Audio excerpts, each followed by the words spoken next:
Assalamualaikum warahmatullahi wabarakatuh. Alhamdulillahilladzi qad akhraja nataij al-fikri li arbabil hijab wassalatu wassalamu ala habibil mustafa wa ala alihi wasallam wa ala ba'du. Jemaah yang Allah muliakan, tak terasa beberapa hari lagi kita mau masuk bulan suci Ramadan, bulan yang dinanti-nantikan umat Islam. Bagi orang yang berharap dimasukkan ke Ramadan, dia sangat rindu. Tapi bagi orang yang Ramadan itu biasa saja, tidak ada masalah sama dia. Kata orang, puasa orang puasa awal, buka orang buka awal. Mudah-mudahan kita tidak termasuk orang-orang yang demikian. Kita termasuk orang-orang yang merindukan bulan suci Ramadan itu. Karena hadirin Allah muliakan, jangankan beramal masuk nanti di bulan Ramadan, orang yang menyambutnya saja dengan mulia, dengan bahagia, mempersiapkan diri dengan sebaik-baiknya, Allah berikan mereka kemuliaan. Di antaranya ada satu hikayat. Hikayat ini dapat ditemukan dalam kitab Irsyadul Ibad di halaman 45, juga dalam kitab Qawaidul Mukhtarah karya Habib Zaid ini di halaman 447. Hikayat ini sebagai motivasi kepada kita semua agar kita sambut Ramadan ini dengan cara terbaik. Hadirin yang Allah muliakan, hukiya an ba'di ahli ilmi, ada hikayat dari sebagian ulama, annahu qala, jadi mereka ini bercerita. Apa cerita ulama ahli ilmu ini yang disebutkan di sini? Kana indana rajulun ismuhu Muhammad. Kata dia, di tempat kami ada orang namanya Muhammad. Kemudian Muhammad ini la yusalli illa qat'an. Salatnya putus-putus. Jarang salat nih si Muhammad ini.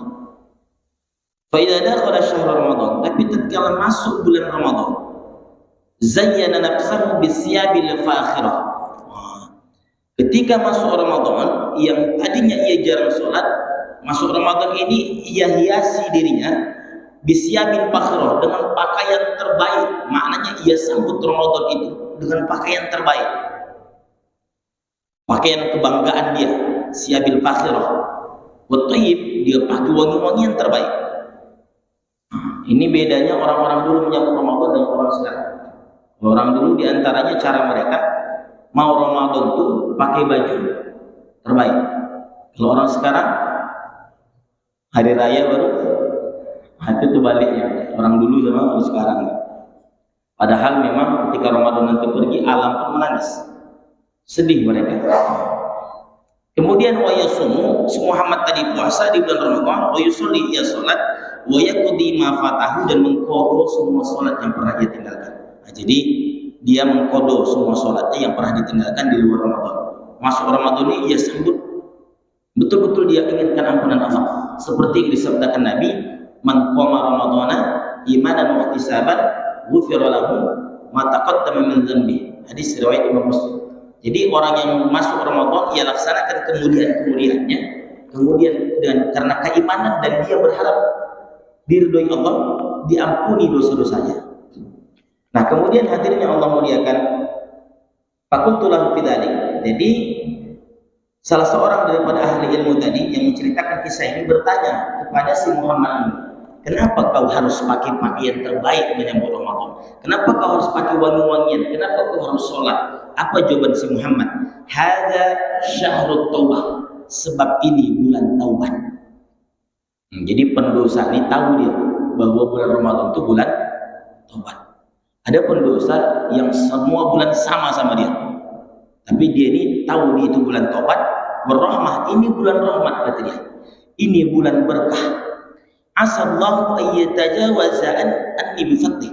Harapan saya dengan saya sambut, cara saya ini menyambutnya dengan cara terbaik, pakaian terbaik, minyak wangi terbaik gitu dia.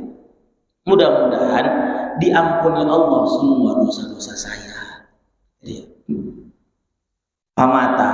Jadi ceritanya di sini hadir Allah kan hikayatnya famata, meninggal ini namanya Muhammad yang udah taubat tadi. Faraitu fil manam, maka ulama tadi cerita, saya lihat dia dalam mimpi saya. Nah, ada pertanyaan, kenapa yang memimpikannya kenapa harus ulama? Jadi banyak cerita hikayat ini, yang mimpi itu pasti ulama.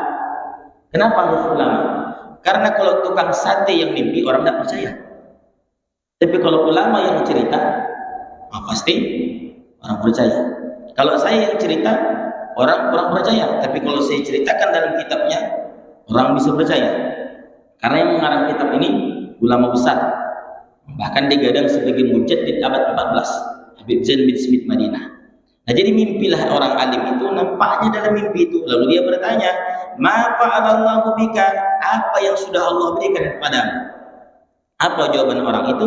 Si Muhammad tadi, waqala, kata dia, "Ghafarallahu li ajli hurmati syahri Ramadan." Alhamdulillah, karena kemarin sambut Ramadan dengan gembira, dengan taubat, dengan harapan ampunan, Allah berikan saya ampunan. Apa motivasinya Ustaz? Saya ingin sampaikan kepada jamaah yang hadir pada siang hari ini. Kalau si Muhammad ini yang sholatnya jarang, sholatnya putus, menyambut Ramadan dengan cara terbaik saja, Allah berikan dia ampunan. Nah, pertanyaan saya, bagaimana kalau yang menyambutnya itu adalah orang yang beriman, rajin ibadah, dia sambut dengan cara terbaik, tentulah lebih mulia ketimbang si Muhammad. Nah, hadirin Allah muliakan. Jadi cara gembiraan orang dulu, orang sekarang ini berbeda. Orang kita sekarang menyambutnya ada dengan istilah balimau. Nah, ini bagian dari tradisi. Tapi kalau menurut saya, tradisi ini tidak menyalahi syariat kalau ya masih dijaga. Karena balimau ini mandi pakai limau dan campuran-campuran yang lain. Ada salahnya limau? Tidak ada. Orang dulu tidak ada sabun, Pak, adanya limau. Limau ini sifatnya satu membersihkan, yang kedua harum. Nah, kenapa orang dulu pakai limau? Harapannya masuk bulan Ramadan, getah-getah yang payah hilang tuh hilang oleh limau. Kemudian masuk Ramadan dia wangi dan harum. Apakah wajib? Tidak wajib, Pak. Yang penting itu, yang terutama itu dibersihkan adalah hati sesama kita, saling maaf-maafan. Nah, jadi itu tradisi. Kata UAS itu tradisi orang Melayu, balimau. Orang Kampar bilangnya balimau kasai. Orang Asahan menyebutnya mandi anggir. Tempat kami di Asahan sana namanya mandi anggir. Ambil bunga pinang muda, serai hutan, jeruk perut, sumburkan. Dimandi direbus.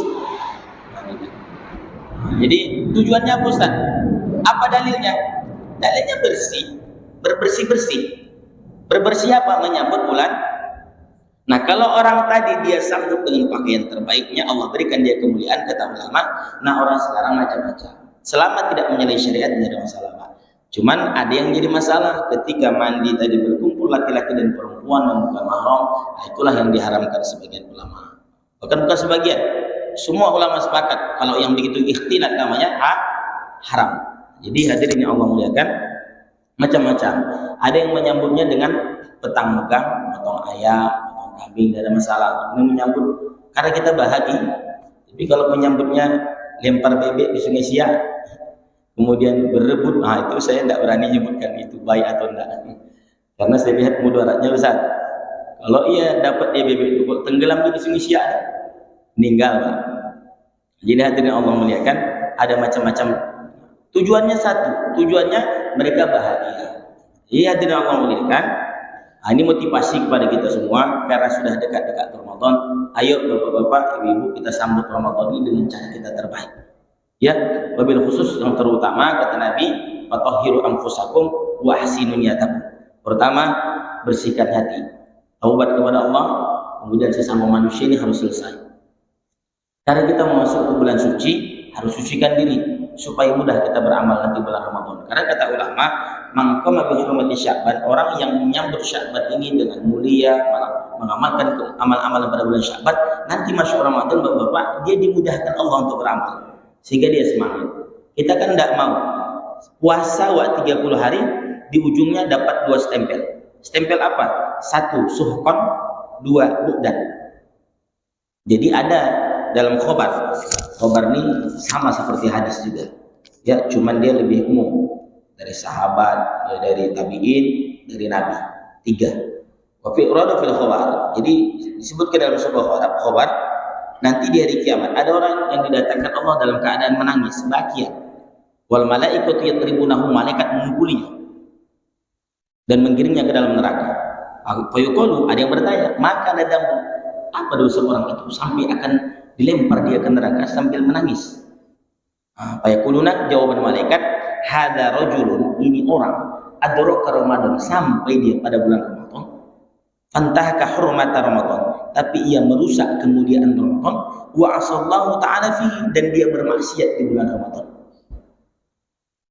Fayuqalu, maka dikatakan suhqan, celaka wailah, sebagian ulama katakan celaka, neraka wail atau celakalah untuk orang itu, wabu'dan, dan jauhlah dia dari rahmat Allah. Maka hadirin yang Allah muliakan, Nabi sampaikan banyak orang nanti yang puasa hanya dapat lapar dan haus saja. Kasihan kita. Untuk apa beramal kalau pada akhirnya tidak ada artinya amalan itu? Maka kita sambut, persiapkan diri mulai hari ini dengan matang. Kita berharap kita dapat ampunan Allah. Ini bulan taubat, nanti bulan rahmat, bulan barakah. Terakhir, hadirin yang Allah muliakan, bahwa bulan Ramadan itu banjir ampunan. Banjir ampunan. Kalau hujan ampunan, masih ada orang yang tak kena hujan karena ada atap. Tapi kalau yang namanya banjir, andai banjir ampunan di Pekanbaru ini dan dia tak dapat, itu manusia celaka. Itulah yang disebutkan Nabi ketika Nabi naik ke atas mimbar, Jibril berkata, celakalah manusia yang masuk Ramadan tapi tak dapat ampunan Allah dan diaminkan oleh kekasih Allah. Amin. Hadisnya jelas. Maka hadirin Allah muliakan, kita berharap kita masuk Ramadan tidak sia-sia dan kita semua dapat ampunan Allah Subhanahu wa taala. Amin ya rabbal ya arhamar rahimin, ya arhamar rahimin, ya arhamar rahimin, ya arhamar rahimin. Ayo semua jemaah. Ya arhamar rahimin, ya arhamar rahimin, ya arhamar rahimin, ya arhamar rahimin, ya arhamar rahimin, ya arhamar rahimin, ya arhamar rahimin, farij 'alal muslimin. Irhamna ya arhamar rahimin, irhamna ya arhamar rahimin, irhamna ya arhamar rahimin. Balighna Ramadan ya Allah, sampaikan ke Ramadan. Hadirin jamaah Allah muliakan, sebagai penutup saya Ustaz Rahmat Syarani, mungkin selama ini Bapak ada yang tersinggung dengan kata-kata saya, ya, karena saya manusia banyak dosa. Boleh jadi banyak dosa saya ketimbang dosa jamaah. Banyak dosa saya kalau dilihat, karena kami yang paling banyak bicara. Kalau jamaah nih diam aja tiap hari. Yang paling banyak ini Ustaz, maka yang paling banyak cakapnya biasanya paling banyak dosanya. Jadi hadirin Allah muliakan, saya pribadi maaf kepada Ustaz Abu, Bang Tengku dan seluruh jemaah Kiron Bang Riau, Kepri Syariah. Mudah-mudahan dalam Ramadan ini mari bersihkan hati. Sekali lagi Allah tolong kita sampai Ramadan. Ini saja Bapak, dimaafkan saya. Agak lemas nampaknya belum makan siang. Ini saja mungkin Bapak, mudah-mudahan sekali lagi Allah mudahkan segala pekerjaan, segala urusan, lancar rezeki, sehat sekeluarga. Insyaallah sekali lagi nanti kita ketemu lagi insyaallah lepas Syawal. Mungkin terakhir mau ya. Demikian, wassalamualaikum warahmatullahi wabarakatuh.